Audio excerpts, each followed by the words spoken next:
Lagi ada target tapi bingung cara mencapainya gimana? Jawabannya adalah hidup yang disiplin. Disiplin, fokus, konsisten, dan melakukan secara bertahap adalah kunci utama untuk mencapai tujuan apapun yang diinginkan. Di konten ini, kita bakal dengerin 7 nasihat dari buku Martin Meadows tentang pentingnya disiplin diri saat berjuang mencapai sesuatu. Harapannya setelah menyimak 7 nasihat ini, kita jadi bisa melatih mindset agar lebih kuat, bisa menikmati proses dan fokus pada perjalanannya, bukan sekedar mengejar hasil dalam waktu singkat.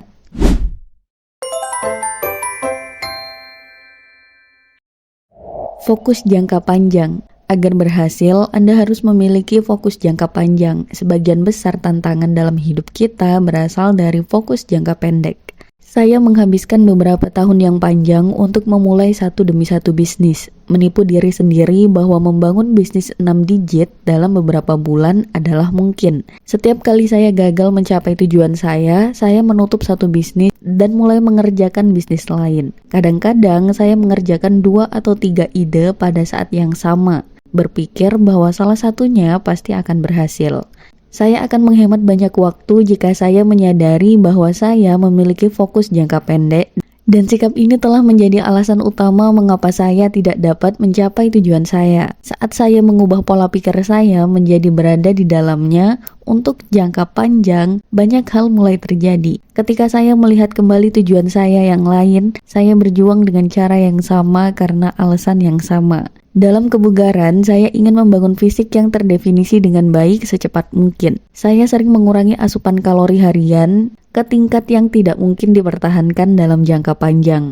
Pada akhirnya, saya akan mencapai tujuan saya lebih cepat dengan mengambil pendekatan yang lebih berkelanjutan yang akan memakan waktu 1 atau 2 tahun untuk mencapai tujuan saya, daripada membodohi diri sendiri bahwa saya bisa mencapainya hanya dalam waktu 2 atau 3 bulan. Dalam mempelajari bahasa, saya ingin mempelajari kata-kata baru secepat mungkin dan segera merasa putus asa untuk melihat satu kata lagi. Saya ingin mempelajari beberapa lusin kata sehari, tetapi pada akhirnya saya akan mencapai lebih banyak dengan rutinitas belajar hanya 5-10 kata sehari tapi dipertahankan dan digunakan selama bertahun-tahun, bukan hanya berminggu-minggu atau berbulan-bulan. Analisis tujuan Anda dan bagaimana Anda mendekatinya. Ganti perilaku berorientasi jangka pendek dengan perilaku yang menunjukkan bahwa Anda terlibat dalam jangka panjang. Disiplin diri tidak terbatas pada menolak kue atau berpegang teguh pada kebiasaan berolahraga. Anda juga membutuhkan disiplin diri untuk mempertahankan fokus jangka panjang dalam semua upaya Anda. Tentang peningkatan konstan, pengetahuan harus ditingkatkan, ditantang, dan ditingkatkan terus-menerus atau menghilang. Sama seperti pengetahuan, Anda tidak bisa menerima begitu saja disiplin diri. Sayangnya, menjadi orang yang disiplin diri bukanlah hal yang sekali dan selesai. Setelah Anda belajar bagaimana hidup seperti ini, Anda masih bisa kehilangan jika Anda tidak memperkuatnya secara konsisten dengan menetapkan tantangan baru dan menolak kepuasan instan demi imbalan masa depan yang lebih besar. Jangan pernah berasumsi bahwa Anda cukup disiplin. Selalu ada area baru di mana Anda dapat meningkatkan pengendalian diri dan semakin memperluas zona nyaman Anda. Misalnya, olahraga teratur tidak menimbulkan tantangan bagi disiplin diri saya. Untuk memperkuatnya, saya perlu menetapkan tantangan terkait olahraga yang semakin besar untuk diri saya sendiri. Alih-alih fokus pada kebugaran, saya juga menemukan area baru di mana disiplin diri saya kurang, seperti mengembangkan lebih banyak kesabaran saat berhadapan dengan orang lain, dan fokus untuk memperbaikinya hingga tidak lagi menjadi ujian bagi tekad saya. Latihan yang konsisten itu memastikan bahwa Anda setidaknya mempertahankan tingkat pengendalian diri Anda dan idealnya selalu menjadi lebih baik. Kemandirian. Seorang pria kemudian harus berdiri tegak, tidak dibuat tegak oleh orang lain. Tidak ada keraguan bahwa mengelilingi Anda dengan orang-orang yang mendukung tujuan Anda sangat membantu. Lebih mudah berolahraga dengan teman, diet bersama pasangan, atau menjadi bagian dari komunitas orang-orang hemat. Namun, seperti yang dikatakan Marcus Aurelius, Anda perlu berhati-hati agar tidak terlalu mengandalkan orang lain. Jika satu-satunya alasan mengapa Anda berolahraga adalah karena Anda melakukannya dengan teman, saat mereka menjatuhkannya, kemungkinan besar Anda juga akan kembali ke cara lama. Jika Anda melakukan diet hanya karena ingin menurunkan berat badan untuk menarik perhatian teman yang cantik, saat Anda mengetahui bahwa mereka sedang menjalin hubungan atau tidak tertarik pada Anda, pengendalian diri Anda akan hilang. Jika Anda produktif di tempat kerja hanya karena takut pada atasan Anda, seberapa besar kemungkinan Anda akan menunjukkan produktivitas saat mereka tidak ada? Motivator Anda harus selalu dimulai dari Anda dan tekad Anda sendiri untuk melakukan perubahan. Dukungan eksternal bisa berharga, tetapi sama seperti seseorang yang pulih dari cedera, tidak sepenuhnya pulih jika mereka tidak dapat berdiri tanpa kruk. Anda tidak cukup disiplin kecuali Anda masih dapat berpegang pada resolusi Anda bahkan tanpa bantuan orang lain.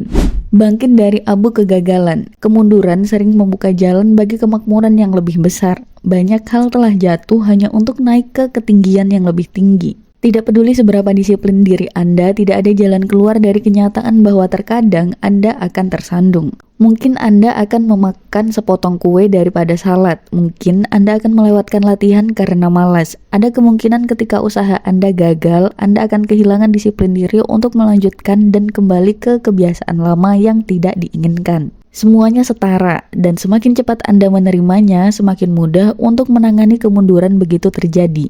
Namun, jangan menganggap kegagalan Anda sebagai pemborosan waktu dan energi yang tidak berguna. Kegagalan seringkali dapat menghadirkan peluang baru atau mengarah pada realisasi penting. Saya gagal mempelajari cara bermain tenis meskipun menghabiskan banyak waktu, tenaga, dan uang untuk itu. Namun, hal ini membuat saya sadar bahwa saya ingin berorientasi pada panjat tebing. Dan kegagalan dalam tenis membuka jalan bagi peningkatan dramatis dalam performa panjat tebing saya. Saat berkecil hati, ingatlah bahwa semua perjuangan menghadirkan peluang yang dengan waktu yang cukup dapat Anda ubah menjadi kesuksesan atau pelajaran yang akan membantu Anda di bidang kehidupan lainnya. Tentukan standar yang tinggi. Pertahankan diri Anda bertanggung jawab atas standar yang lebih tinggi daripada yang diharapkan orang lain dari Anda.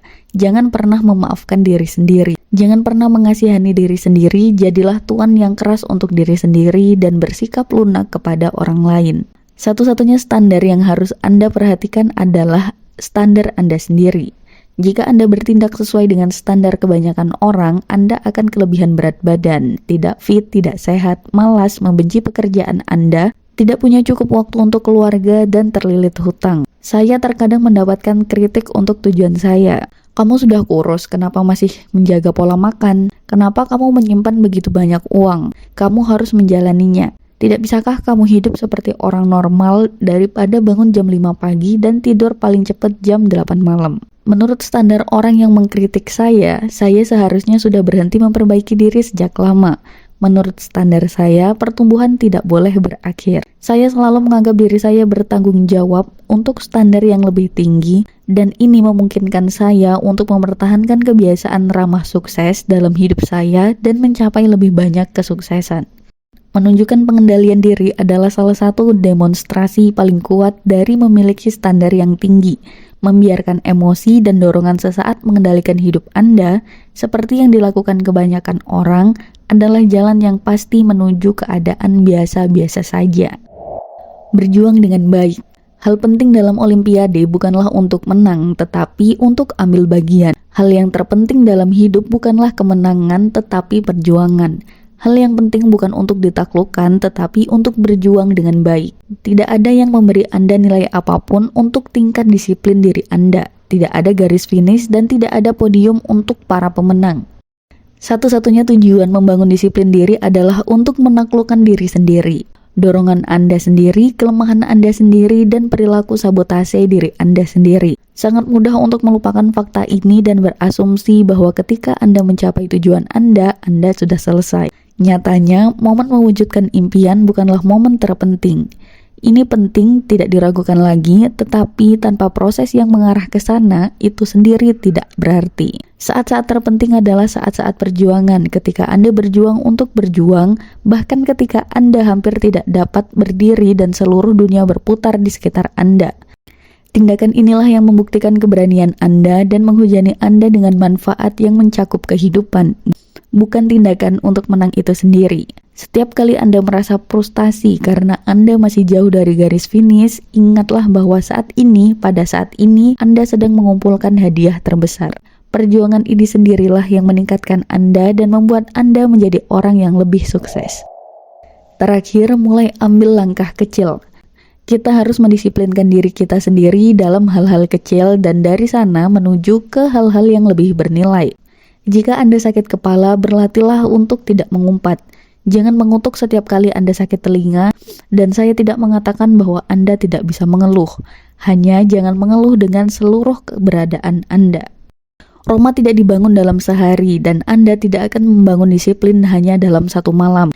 Jika Anda belum pernah disiplin secara khusus, mulailah dari hal kecil dengan tantangan yang mudah dan kemudian kembangkan ke atasnya. Epictetus menyarankan latihan sederhana untuk tidak mengeluh adalah saat Anda merasa tidak enak badan. Untuk membuat langkah pertama lebih mudah, dia mengatakan bahwa Anda bahkan tidak harus segera berhenti mengeluh sama sekali, melainkan berhentilah mengeluh dengan segenap keberadaan Anda. Bisakah Anda melakukannya hanya untuk 1 hari? Setelah Anda berhasil menjalani 1 hari tanpa mengeluh dengan seluruh keberadaan Anda, bagaimana dengan 2 hari? 3 hari, seminggu, sebulan? Bisakah Anda kemudian menambahkan tantangan kecil lainnya dan secara konsisten memperkuat kemauan Anda? Praktek sederhana lainnya yang dapat Anda terapkan untuk memulai membangun disiplin diri yang lebih baik meliputi 1. Tahan godaan untuk berteriak marah saat pengemudi lain melakukan sesuatu yang membuat Anda kesal. 2. Makan lebih sedikit dari yang ingin Anda makan, seperti 1 persegi coklat atau kurang dari 1 keripik kentang. 3. Bekerja hanya 1 menit lebih lama saat Anda siap untuk berhenti. Kerjakan beberapa tantangan kecil seperti itu dan Anda akan segera mendapatkan lebih banyak kontrol diri dan dapat maju ke perubahan yang lebih besar. Sekian 7 nasihat Martin Meadows untuk kita yang sedang ragu dan lelah memikirkan kapan target kita tercapai. Ingat, kuncinya ada 3, fokus, konsisten, dan melakukan secara bertahap. Terima kasih.